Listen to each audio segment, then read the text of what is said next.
If you were going to start a company today, where would you move? Place can be very impactful.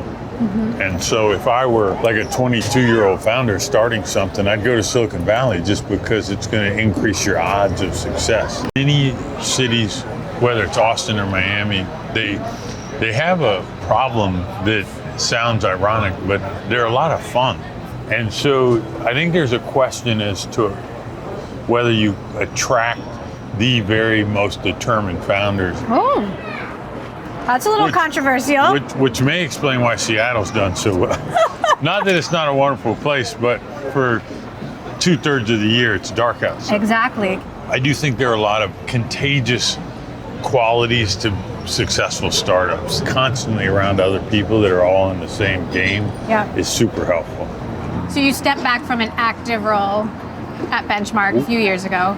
How much are you still investing? What I really did was stop making new investments, so I'm still on 10 boards. The shift in the markets and the bubble bursting kind of increased the workload and the time frames. And I think not naming names, but I think other VCs have hung around past their point of relevance.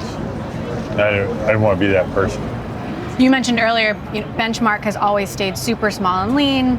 Other venture firms like Andreessen Horowitz have gotten big, and you're often pitched against Mark Andreessen as sort of an opposite.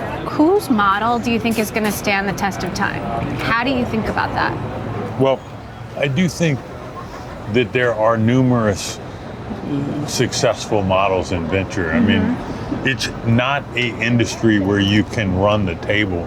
I think the one reason that Andreessen created some animosity in the Valley was when they came in, they made these bold statements like, we're going to change everything, we're going to rewrite, we're going to take over. It doesn't bend to taking over. It's just not structured that way. There are a number of VCs that seem to be sort of indulging in the politics of anti-wokeism and getting into these various debates. And it happens on the other side of the aisle too.